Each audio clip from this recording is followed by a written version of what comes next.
or we bought a new complete set part number 10. To rebuild it, remember you need part number 83. That comes with part number 10 as a complete set. Now what I like to do is I take the part number 83, look at it. It's got a cut off side, it's a little burr on this side, and a smooth side. I put the smooth side up onto the threads of part number 10. Now we're going to put it back into our lantern tank.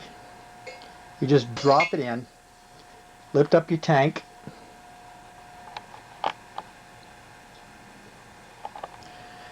we've dropped it in. You may have to shake the tank a little bit to get it to drop into the hole. It'll fall in the hole. Then I'm going to take a big bladed screwdriver, a nice big bladed screwdriver. I like it to fit part number 10 as close as it can across the threaded area.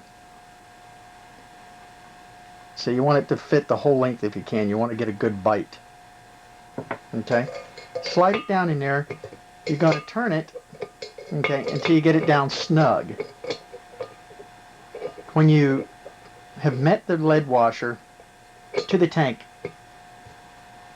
and you've gotten a nice snug fit, then you're going to take it, and what I like to do is put it between my legs. Okay, take both hands on the screwdriver and tighten it. Okay, I'm going to turn it. I'm going to do that again and again and snug it tight. Snug it tighter. Snug it tighter. Snug it really tight. You're going to have to really hold that. You may have to hold that tank between your legs really well. And I really want to lean on it with my body and snug it a little bit more. Then I stop. Now what I do is when I put all my parts back on, I just put my 153 back on. Then I'm going to install my 226. Then my pump, either my easy pump or my new double O-ring pump system. I'm going to add some pressure to it. Of course you have your fuel gauge on, 149. Add some pressure to it and look for leaks. If I don't see any leaks, I've rebuilt my 153. My 229 is fine on my 226. My 149 is doing fine. And then I'm going to take my part number 6. I'm going to pull it out of the way. Then I'm going to look down inside this tube. If I see any fuel coming up a little bit, what I'm going to do is put it back in there, put it back between my legs, then really snug it down and one more turn if I can. You may not get a full turn. You're going to get a partial squeeze. You're going to feel it squeeze some more. Then what I'm going to do is dump the little excess fuel, look back inside, and it's not leaking anymore.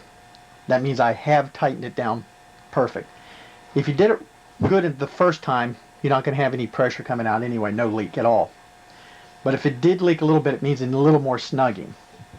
If it keeps on leaking after you really tighten it, then you did not rebuild the part number 10 correctly. You either have the cap here a little loose, it's not snugged down enough, or you didn't replace the spring, which you need to replace the spring and the check valve, because the spring can wear out too. And another thing, if it keeps leaking, you may not have taken the old lead washer out when you took the part number 10 out. When you took it out, you need to find the old lead washer. If you don't, what I do is I take the big bladed screwdriver, go in there and I keep scraping and then dump the old lead washer out. Now you'll find some lead washers in the older Adas and older lanterns that will look like this. Be a tiny number 83 compared to the wider, bigger number 83 today. This one was used by Hippolito for Adas. It was in Adas. Hippolito built parts for them. And a lot of the Genial lamps had these because they were all being built in Portugal by the Portuguese. Alright, that was the old lead washer. See, it's real tiny. Looks like it's just split up. The new one will work fine on them. It's just some of the older lanterns you may not be able to rebuild the number 10, so you need to buy a new number 10. And then make sure you get this little lead washer out. If it's in the way and you put this one on top of it, they're not going to work. You need to have that one completely out of there. That's what I like to take, either the big bladed screwdriver, scrape it once I get the number 10 out of the way, or a smaller, longer screwdriver for the lead washer. You can use a small, thin one and keep pressing this way or this way, and you'll feel it come loose. Pieces that come out, you just keep shaking them out till you get them out. You need to really look and make sure you get your number 10 out.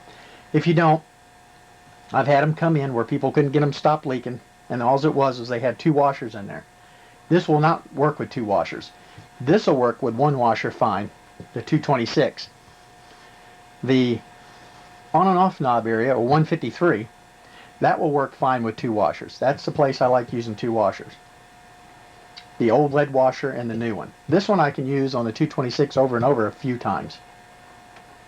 Alright, that should help you rebuild the number 10.